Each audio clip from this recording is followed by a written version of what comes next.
Les damos la bienvenida a la presentación del grupo número 8 y el tema, el derecho racional. Este grupo está conformado por la estudiosa, responsable y educada Fabiola Andrea Bravo, por la noble, chaparrita, tímida pero muy coquetona Lisbeth Bejarano Quispe, como también por la luchadora, leal y carismática Jimena Plaza Ibarra. Sin olvidarnos de la talentosa, paciente y creativa Janina Hayasa Mamani, como también por el amable, caballero, buen tipo y fiel Rolando Yucra Calla. Todo esto a la cabeza del docente. Excelente abogado, mejor docente, objetivo y dedicado, sobre todo, guapo. Empezamos.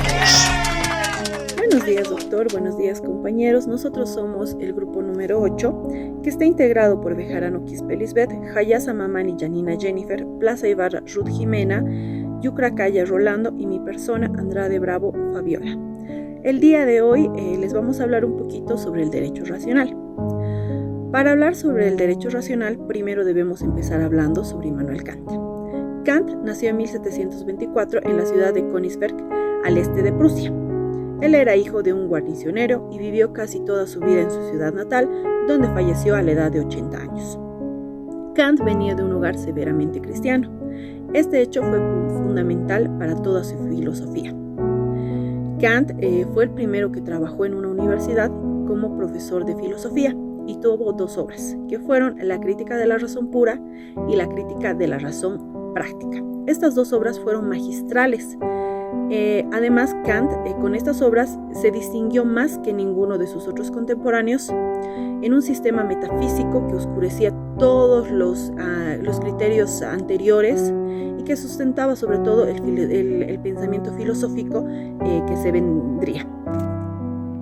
Ahora que sabemos un poco más acerca de Immanuel Kant, debemos hablar sobre los antecedentes del pensamiento kantiano. El origen del kantismo está principalmente en el racionalismo de René Descartes, que atribuía a la razón todas las posibilidades para alcanzar la verdad filosófica y científica.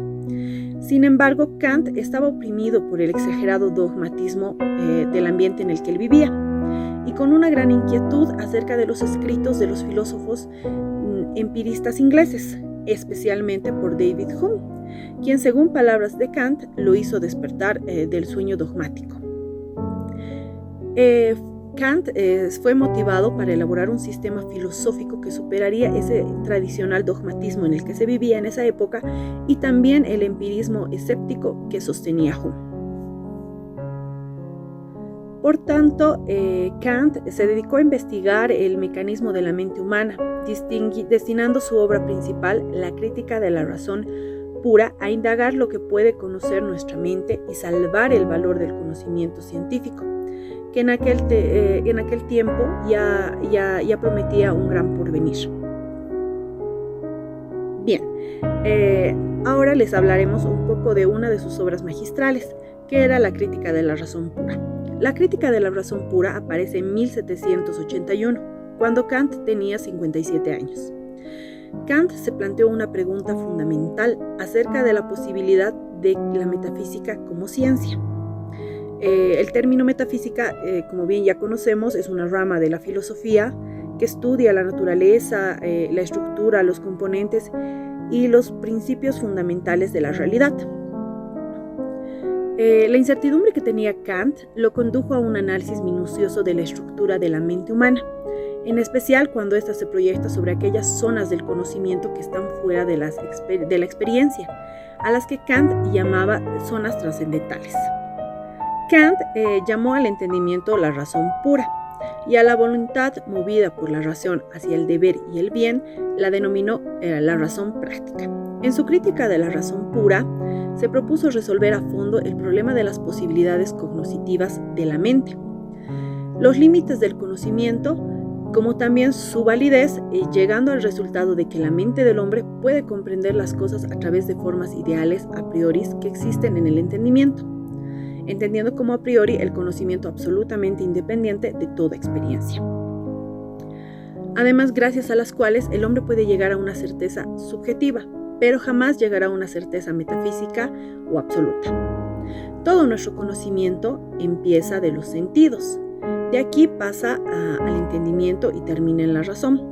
Sobre esta no hay nada más alto en nosotros para elaborar la materia de la intuición y ponerla bajo la suprema unidad del pensamiento. Kant expresaba que nuestra mente consta de 3 facultades, que es una, la sensibilidad, otra es el entendimiento y la tercera sería la razón. Y al estudio de estas tres partes es quien se dedicaría a la crítica de la razón pura.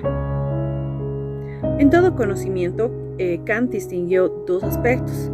Uno, que era el fenómeno o aparición, que son los objetos tal como se nos aparecen a nuestros sentidos y a nuestro entendimiento. Y el otro era el noumeno, que viene a ser el objeto en sí mismo, es decir, el ser metafísico, al cual Kant lo declaraba como incognoscible. Kant expresaba que para que pueda haber conocimiento científico debe concurrir tanto el elemento experimental, que es objetivo, contingente e individual, y también debe existir el elemento formal o a priori, que es el universal y es además netamente subjetivo. Le voy a pasar la palabra a mi compañera. Crítica de la razón práctica. Kant nos dice que la razón práctica es todo aquel conocimiento, experiencia que vamos adquiriendo de nuestra vida cotidiana. Kant nos trata de explicar la razón práctica con 2 cuestionamientos. El primer cuestionamiento es la existencia de la libertad. Como seres humanos pensantes somos capaces de hacer las cosas y de decidir nuestras cosas sin tener una regla en común. Sin embargo, al tener esa libertad nos conlleva obligaciones, conllevamos decisiones, y al tomar decisiones incorrectas conllevamos consecuencias, y es por eso que debemos de tomar decisiones correctas. Un ejemplo es que mucha gente confunde lo que es la libertad con el libertinaje, y hacen un abuso excesivo en el alcohol, en las drogas, debido a que piensan que no existen reglas, que no tienen reglas, y como tenemos esa libertad hacemos lo que queremos y está bien, cada quien lo hace a su manera. El segundo cuestionamiento es la inmortalidad del alma. ¿Qué es el alma? Kant maneja el alma como ese algo que hay cosas que sí podemos hacer y hay cosas que no podemos hacer.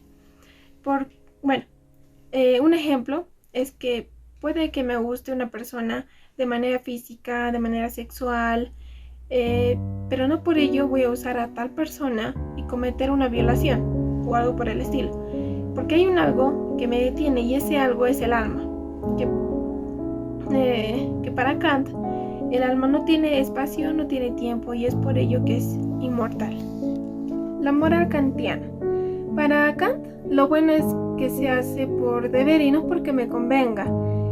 Para Kant, todos tenemos una ley moral en nuestra cabecita, es decir, que cuando nos propongamos algo o deseemos algo, debemos asegurarnos que lo que queremos también lo deseemos para los demás, es decir, que lo que vale para mí también debe valer para los demás.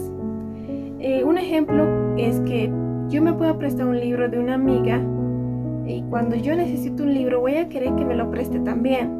Entonces, pero a veces hay ocasiones donde queremos ser la excepción, es decir, que yo actúo mal, yo hago mal, pero no quiero que me hagan lo mismo. Entonces, es ahí donde Kant nos dice que debemos escuchar nuestra conciencia y guiarnos por esa ley moral que todos tenemos. El imperativo categórico. Kant lo anuncia de la siguiente manera: obra de tal manera que la máxima de tu acción pueda valerse como un principio de una legislación universal. Es decir, que nuestras acciones no deben ser por un interés particular, sino por un estricto deber. Un ejemplo que puedo dar es que yo me puedo prestar un monto de dinero, pongámosle unos 5,000, de una amiga que me está brindando su completa confianza y que yo prometa que le voy a devolver el mes que viene. Pero al llegar el momento, me hago esta pregunta: ¿tengo que devolverle el dinero? Tengo 2 opciones: quedarme con el dinero y no cumplir con la promesa que he hecho, o devolverle el dinero y cumplir con la promesa que he hecho. Y es ahí donde interviene lo que es el imperativo categórico, donde me va a ayudar a lo que es elegir la opción correcta. Y esa opción que yo voy a elegir se va a convertir en una ley universal. También es conveniente mencionar aquí dos frases. Una es: nunca hagas a los demás lo que no te gustaría que te hagan. Lo llaman la regla de plata. Otra frase es: trata a los demás de la forma en la que quieres que te traten a ti. Lo llaman la regla de oro. La libertad para Kant, la libertad es una noción metafísica que teóricamente no puede demostrarse porque sería conocer lo absoluto. La libertad no precede al deber, sino más bien es una consecuencia de él, porque sin libertad el imperativo categórico sería absurdo. La existencia de tal imperativo en nosotros solo tiene sentido cuando tenemos la posibilidad de satisfacerlo. Es decir, cuando somos libres para seguirlo. Tú puedes, pues tú debes, es como dice Kant, por lo que su doctrina moral se define como una ética del deber. El derecho es un ordenamiento de la razón que se abarca el conjunto de los hechos humanos pasibles de coerción y se apoyan en la legalidad de la conducta y se desentienden de la moralidad de la misma. Bueno, su fin es coordinar de la libertad de cada uno con la libertad de los demás. El derecho se refiere al bien relativo del hombre, es decir, que el derecho se manifiesta en los actos externos del hombre. Según Kant, el derecho es el respeto mutuo de la libertad de todos los hombres que viven en la sociedad civil. El derecho natural.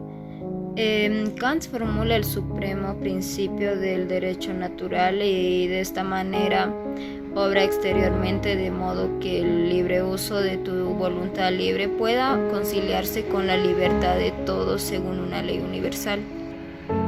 Kant también pone la moralidad muy por encima de la ciencia y es ahí donde radica la dignidad humana. El hombre es digno y es persona porque es moral y por lo tanto es inmoral emplear a los hombres como meros medios para nuestros propios fines, ya que el ser humano es un fin en sí mismo, es un ser libre y moral y esa libertad lo coloca por encima del mundo de los fenómenos, ya que si el hombre fuese fenómeno se encontraría sometido al determinismo como todo lo que pertenece a la naturaleza. Kant hizo una primera división general del derecho, diferenciando el derecho natural que compete a cada cual por naturaleza y el derecho adquirido que tiene su principio en la voluntad del legislador y le viene a cada uno por un acto jurídico. Diferencias entre la moral y el derecho. La diferencia entre ambos radica en los motivos en los que se inspira el agente. En la moral, el motivo determinante de la acción siempre es el motivo del deber. En el derecho, por el contrario, el motivo determinante para la conducta humana es la coexistencia de la propia libertad. El Estado. Kant define al Estado como una multitud de hombres bajo leyes jurídicas, la cual deberá ser entendida como asociación. Bien, muchas gracias. Vamos a continuar y vamos a hablar acerca de la paz perpetua. Para Kant, uno de los mayores filósofos de la modernidad ilustrada, poseía la convicción de que una tranquilidad perpetua es viable continuamente y una vez que el ser humano deje dirigir por su razón práctica para renunciar al mecanismo de la guerra y plantearse el bienestar como un fin y un bienestar. El ser humano tiene una inclinación a vivir en sociedad. Sin embargo, paralelamente desea mantener su inviabilidad a cualquier precio. A eso que llama Kant una insociable sociabilidad, es un mecanismo natural que, no obstante, podría ser utilizado a favor del incremento moral de la especie como un incentivo para renunciar al estado anímico de la guerra y edificar tanto las condiciones políticas como los instrumentos jurídicos que llevan a la contención y de vez en cuando la erradicación de la guerra. La meta de la evolución histórica se basa en llegar a una constitución política óptima y un un bienestar perpetuo. Es un ideal al que todos los pueblos tienen que aspirar, debido a que es obligación y deber de todos contribuir al desarrollo de la raza humana. Según Kant, los estados deberían salir del estado de naturaleza en el cual se hallan para continuar el imperativo categórico: no debería haber guerra. La aspiración de la raza humana tendrá que ser la forma de un estado de llegar a las naciones. Una sociedad jurídica cosmopolita como exclusiva organización viable para garantizar el bienestar perpetuo, lo cual es, por consiguiente, un deber de justicia en las interrelaciones entre los pueblos. Kant propugnó un derecho universal destinado a eludir contiendas de todo el mundo. En su creación para el bienestar perpetuo, expuso ciertos inicios de derecho que orientan hacia la instauración de una tranquilidad. Entre los artículos reproducimos algunos, como por ejemplo: no se considera como válido ningún acuerdo de paz que haya sido firmado con reserva mental en asuntos que puedan provocar en el futuro nuevas guerras. Ningún estado dependiente podrá ser adquirido por otro por herencia, intercambio, compra o donación. En el tiempo debe desaparecer por completo los ejércitos permanentes, por la razón de que amenazan constantemente a otros con la guerra e incitan a competir entre sí para tener mayor cantidad de armamento, sin conocer límites. También podemos mencionar que ningún estado debe ingerirse violentamente a la constitución y el gobierno de otro. Los tratados entre pueblos deben ser respetados. Y por último, el derecho de agentes debe estar fundado sobre una federación de estados libres. Kant tuvo fe en la raza humana, en un periodo en el que otros sostenían que únicamente pueden avanzar las personas, empero en el género humano, si nosotros mismos, dice Kant, poseemos el deber de colaborar al más grande. Kant tuvo fe en la raza humana en un periodo en el que otros sostenían que únicamente puede avanzar la persona, empero en el género humano. Si nosotros mismos, dice Kant, poseemos el deber de colaborar al más grande de la raza humana, podemos tener fe en que nuestros propios esfuerzos no van a ser baldíos. De esta forma, como corolarios de nuestro deber, debemos admitir la religión de la perfeccionabilidad del género humano. La paz perpetua tendrá por ser la dirección que tomará el comportamiento de todos los habitantes, debido a que el establecimiento de una tranquilidad mundial duradera es el auténtico y último fin de la teoría del derecho. El bienestar perpetuo es posiblemente uno de los textos kantianos más leídos y, no obstante, menos aprovechados.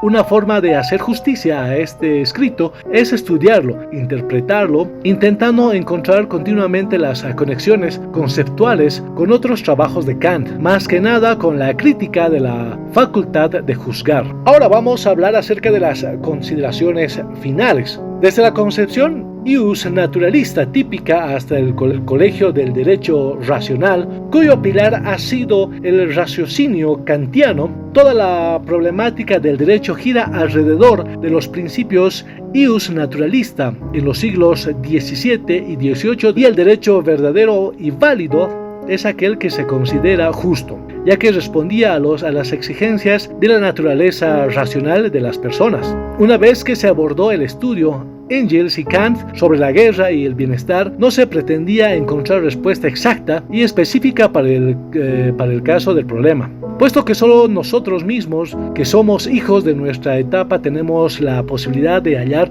una solución a los inconvenientes del presente. Tampoco se trató de proteger ideológicamente al creador, sino más bien retomar estrictamente sus presupuestos políticos y filosóficos que nos apoyan a establecer en el caso de hoy. Sin embargo, dado el carácter filosófico-político que reviste la formulación de los inconvenientes que Higgins y Kant han tenido al frente, así como sus planteamientos, hablamos de retomarlos para que nos arrojen pautas de comprensión de las diversas naciones, y de ahí sustraer su vigencia. Después, una vez que se habla del estado de naturaleza, en el cual la independencia humana ha estado reducida y la justicia se da en una forma más pura y efectiva, la inquietud de los investigadores del derecho ha sido la de basar un orden normativo la más cercana viable a aquel estado de naturaleza, donde la independencia y el equilibrio prevalecen. La filosofía kantiana, en su importancia de las personas como un ser en esencia racional, con un derecho connatural por excelencia, su independencia ubicará al derecho y a la justicia en un mundo donde imperan las elecciones humanas y no el inicio de casualidad. Propio de todo el mundo natural, el término kantiano de persona nuestra, la postura del ser humano en el mundo, debido a que pese a estar inmerso en el planeta de las cosas susceptibles, lo abraza con su pensamiento y he ahí su superioridad, pues su pensamiento lo eleva por arriba de uno mismo y lo sitúa en un orden preeminente, el de la racionalidad, el de la moral y más que nada el de la independencia, siendo de esta forma el ser humano un ser correspondiente a dos universos en el que se tocan: el planeta profano que nos oprime y el planeta moral que nos emancipa. La filosofía de Kant empezaría un desplazamiento filosófico de extraordinaria trascendencia histórica, pues no solamente tuvo continuadores inmediatos y brillantes en los ideales, sino que proveería sitio a toda una auténtica y original filosofía que se prolonga hasta la era contemporánea y que obtiene el nombre neocantismo. Cualquier pensador de nuestro tiempo que mantenga una conciencia intelectual precisa y clara no puede evadir la grandiosa crítica filosófica. De Immanuel Kant, la filosofía no retornaría jamás a ser tan ingenua como en los tiempos anteriores, más primordiales. De Immanuel Kant, la filosofía no retornaría jamás a ser tan ingenua como en los tiempos anteriores, más primordiales. Poseía que hacer distinta y más intensa, ya que había visto Kant. Y como dijo mi ex, hasta aquí llegamos.